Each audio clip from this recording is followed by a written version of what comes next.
मेरे विज्ञान world channel पर स्टूडेंट्स आपका स्वागत है।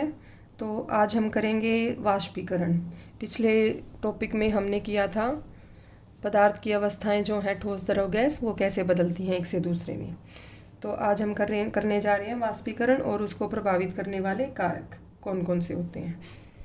तो स्टूडेंट्स, वाष्पीकरण आपको सबको पता होगा, अपने घर में अपने देखा भी होगा। बहुत सारे इसके साधारण से कॉमन से एग्जाम्पल्स हैं, उदाहरण हैं। तो वाष्पीकरण क्या होता है? वाष्पीकरण एक ऐसी प्रक्रिया है स्टूडेंट्स, जैसे मैंने आपको पीछे बताया था कि कोई भी पदार्थ जो है जब अवस्थाएं बदलता है अपनी, तो ठोस से द्रव में और द्रव से गैस में बदल रहा है। तो ठोस से द्रव में किस पे बदलता है? ये एक तापमान होता है इसका, पिघलने का तापमान, ठीक है, तब जाके ये बदलता है 0 डिग्री सेल्सियस पे आप कह लें। और द्रव से गैस में कब बदलता है? उबलने का तापमान अपने क्वथनांक पर। किस पे बदलता है? क्वथनांक होता है उबलने का तापमान, मैंने आपको बताया था 100 डिग्री सेल्सियस पर, ठीक है। लेकिन आपने देखा होगा इवेपोरेशन होता है कि पानी जो है भाप बन के उड़ जाए बहुत सारी चीज़ों में से। तो क्या वो तभी उड़ता है भाप बन के जब हम उबालते हैं उसे?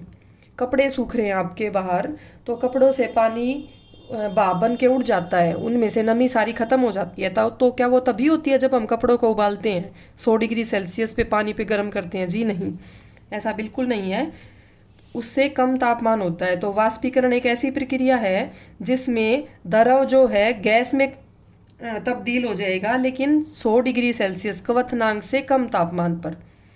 कि क्वथनांक से कम तापमान पर द्रव जब गैस में तब्दील हो जाएगा, उस प्रक्रिया को क्या कहते हैं? वाष्पीकरण। ये देखिए स्टूडेंट्स, क्वथनांक से कम तापमान पर द्रव का वाष्प में बदलना वाष्पीकरण कहलाता है, ये अभी बताया मैंने आपको। उसके बाद आता है वाष्पीकरण को प्रभावित करने वाले कारक, कि वो कारक कौन से हैं जिनसे वाष्पीकरण घटता है या बढ़ता है। तो ये बहुत ईजी टॉपिक है स्टूडेंट्स, लेकिन अक्सर क्वेश्चंस आ जाते हैं, इंपॉर्टेंट ज़्यादा है ये। तो सबसे पहला कारक है, सबसे पहला पॉइंट, सतह क्षेत्र का बढ़ना। सतह क्षेत्र वो जगह होती है जितने में से वाष्पीकरण आपका होगा। तो जैसे जैसे सतह क्षेत्र बढ़ेगा वाष्पीकरण भी उतना ही ज़्यादा होगा। आपने देखा होगा कि आप जब कपड़े धूप में सुखाते हो या बाहर सुखाते हो, तो आपको फैला के सुखाना पड़ता है उन्हें। फैला के जितना सुखाओगे उतना जल्दी वाष्पीकरण होगा, जल्दी सूख जाएंगे। और जितना इकट्ठे से डाल दोगे तो वाष्पीकरण कम होगा। तो सतह क्षेत्र जितना बढ़ जाता है उतना ही वाष्पीकरण जल्दी होता है। अब पानी को, एक तो आप पानी को गिलास में रख लीजिए, एक आप उसको किसी प्याली में, कटोरी में रखते हैं पानी को, बाहर धूप में रख दीजिए। तो वाष्पीकरण किस में से ज़्यादा होगा?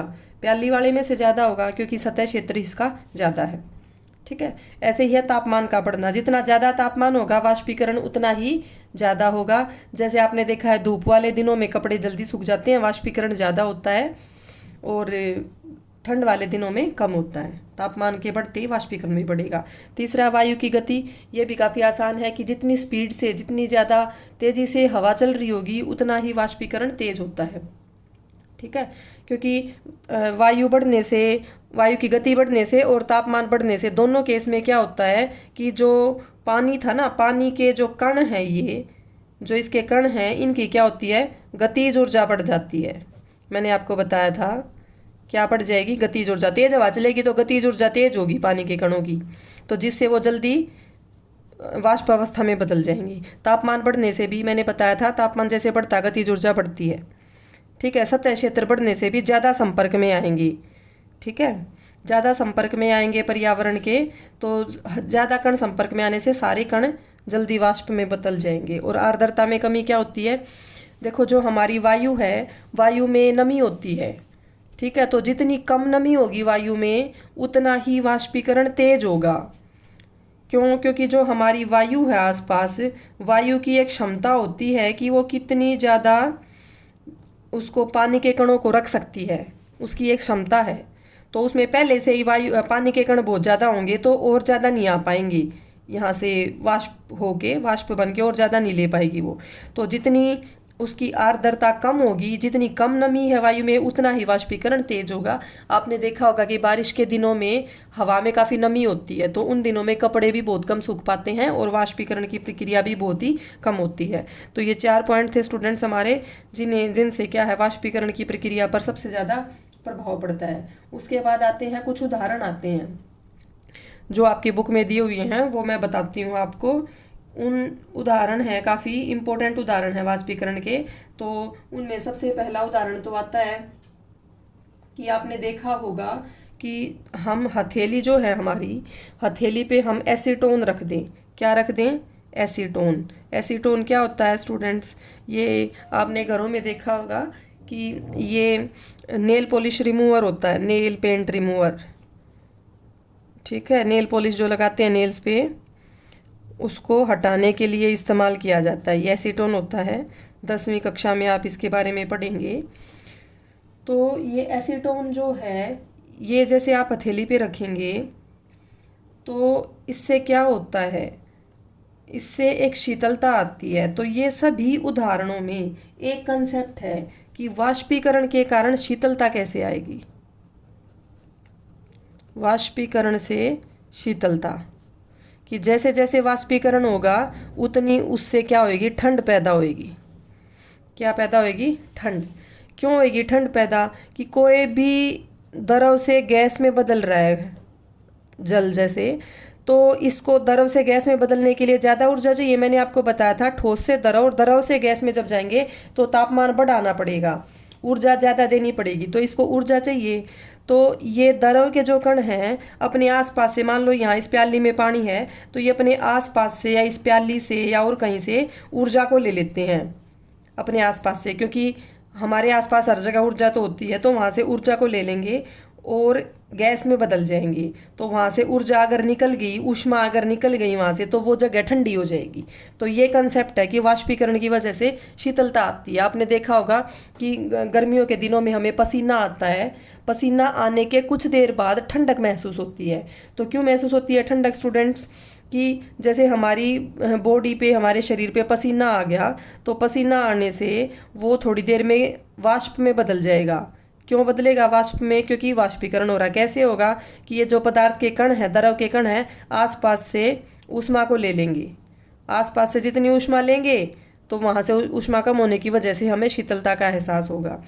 ऐसे ही एसीटोन में, हथेली पे एसीटोन रख लिया आपने, तो ये एसीटोन थोड़ी देर में गायब हो जाता है, वाष्प बन जाते हैं इसके, बहुत जल्दी उड़ता है ये। तो ये कहाँ वाष्प कैसे बन गए इसके? जो इसने आसपास से हमारी हथेली के, मान लो यहाँ रख दिया, तो आसपास से इसने क्या ले लिया, ऊष्मा अवशोषित कर ली, और ये बहुत जल्दी वाष्प में बदल गया। ठीक है, तो इस वजह से हमारी हथेली में क्या महसूस होती है? ठंडक महसूस होती है एसीटोन की वजह से। ठीक है, आपने देखा होगा कि गर्मियों में लोगों को देखा होगा कि सड़क पे आगे, घर के आगे या छत पे या अपने आंगन में पानी छिड़कते हैं। ठीक है, क्या छिड़कते हैं? पानी छिड़कते हैं। ठीक है, घरों में पानी का छिड़काव, ये लिख लेते हैं हम याद रखने के लिए। घरों में पानी का छिड़काव करते हैं, तो उससे क्या होता है? आपने देखा होगा कई लोग जो बाहर छत पे सोते हैं, आंगन में सोते हैं, वो ज़रूर पानी का छिड़काव करते हैं ताकि रात को सोते समय थोड़ी ठंडक बनी रही। तो वो ठंडक किस वजह से बनेगी? जो वो पानी वहाँ पे आपने डाल दिया, पानी वो वेपर में बदलेगा, वाष्प में बदलेगा। तो उसको वाष्प में बदलने के लिए आसपास से ऊष्मा चाहिए, ऊष्मा वो आसपास की ज़मीन से ले लेगा और वहाँ पे ठंडक का एहसास होगा। तो ये भी वाष्पीकरण से शीतलता, इसी का उदाहरण आता है। ठीक है, उसके बाद इसके उदाहरण में मैंने अभी आपको बताया कि हमारी जो है पसीने से शीतलता जो होती है, पसीने से शीतलता का एहसास, तो वो भी इसी का उदाहरण है। अभी अभी मैंने आपको समझाया। फिर एक प्रश्न इसमें आता भी है कि हमें सूती कपड़े पहनने चाहिए। सूती कपड़े पहनना, क्यों पहनते हैं सूती कपड़े? जैसे मैंने अभी आपको बताया पसीने से शीतलता होती है, तो जो पसीना आएगा, पसीना आ रहा है शरीर में, लेकिन हमने सूती कपड़े नहीं पहने, कुछ और ऐसा पहन लिया कपड़ा जिससे वो पसीना बाहर नहीं निकल पाएगा, अंदर का अंदर ही रह जाएगा, तो उससे वाष्पीकरण नहीं होगा उस पसीने का और वो सूखेगा नहीं।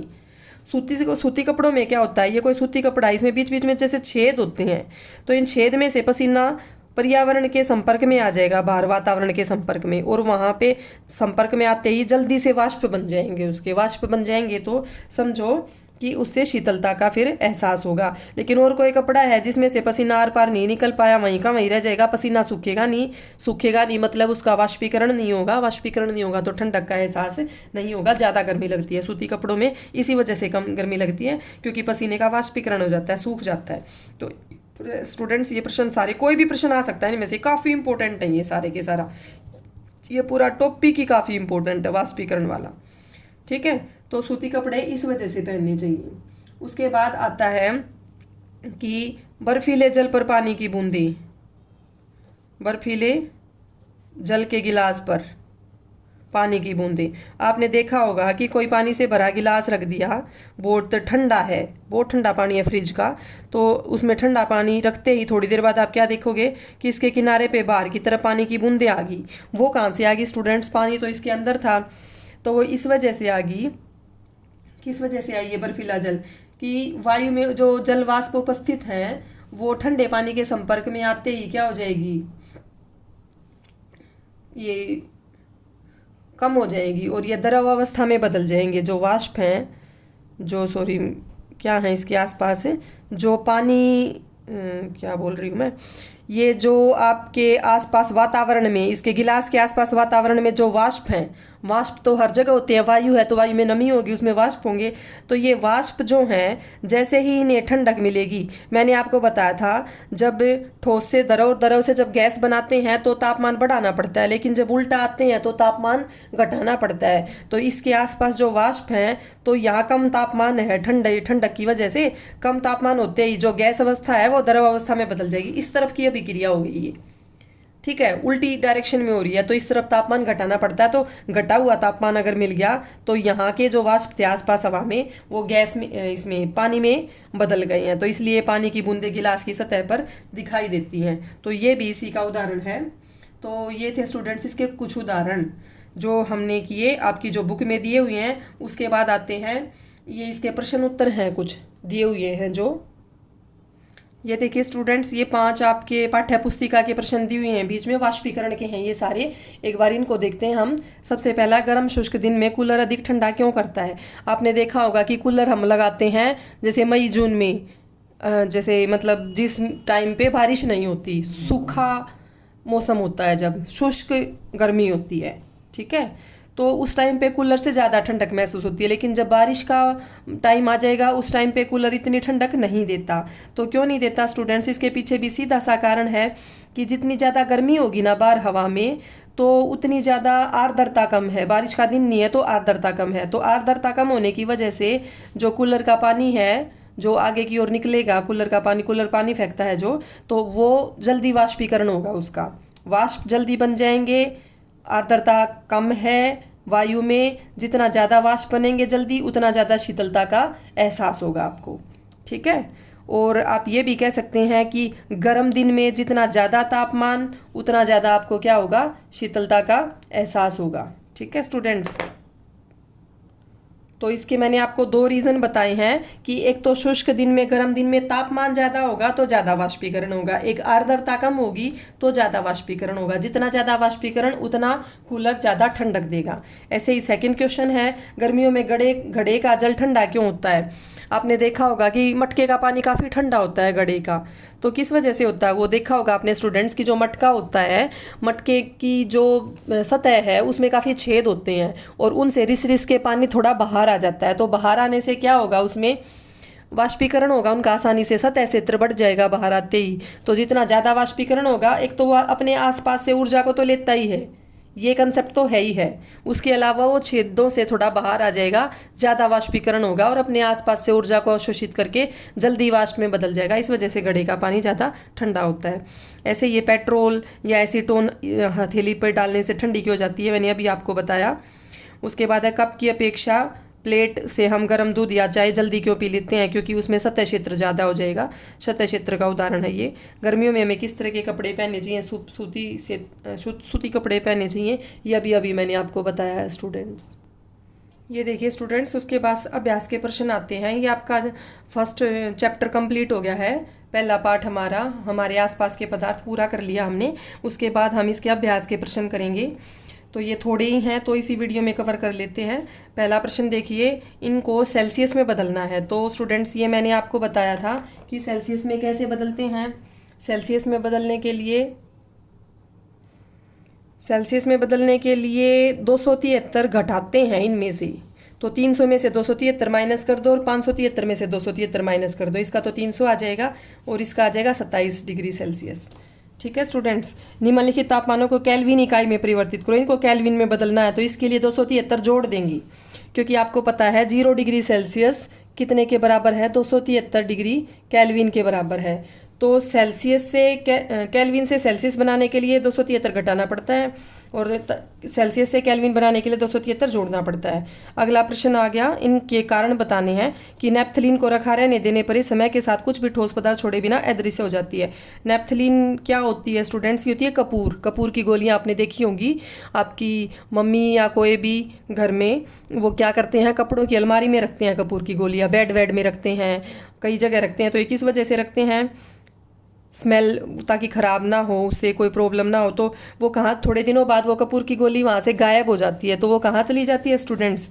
वो जो है ठोस जो है यहाँ पे सीधा का सीधा किस में बदल जाएगा?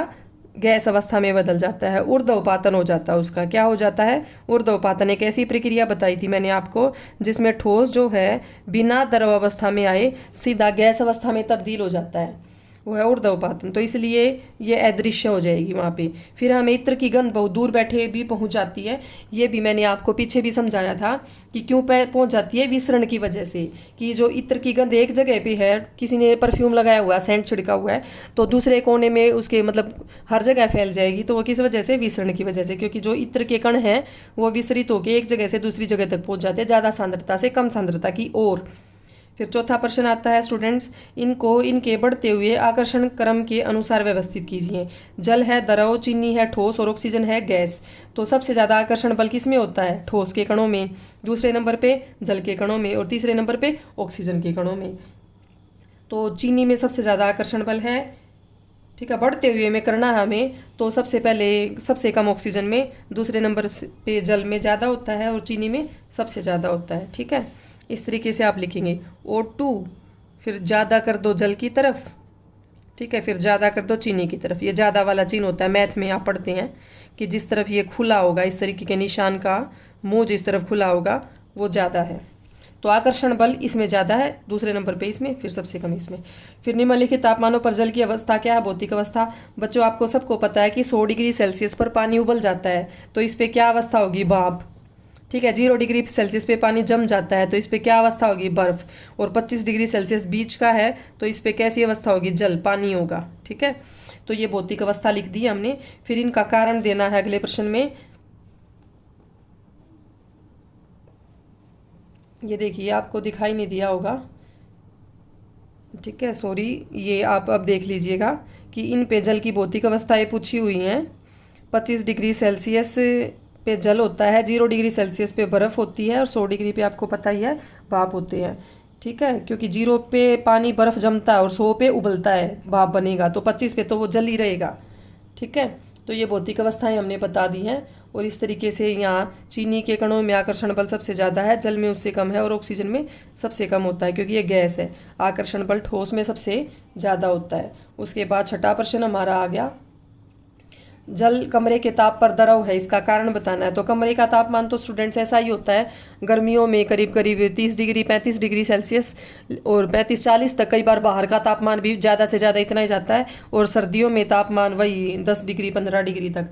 तो जल जो है कमरे के ताप पर द्रव ही होगा, क्योंकि वो 0 डिग्री पे जाके बर्फ़ जमता है। 0 डिग्री कमरे का तापमान कभी नहीं होता। और 100 डिग्री पानी पे 100 डिग्री पे जाके पानी भाप बनता है, उबलता है। तो जल कमरे के तापमान पर हमेशा द्रव ही रहेगा। ठीक है, क्योंकि आप ऐसे लिख सकते हैं इसको, अपने प्रश्न को इस तरीके से उत्तर दे सकते हैं कि जो कमरे का तापमान है वो जल के क्वथनांक से तो कम है और गलनांक से ज़्यादा है। गलनांक होता है जमने वाला और ये और क्या है, ये क्वथनांक, उबलने का तापमान इससे कम है।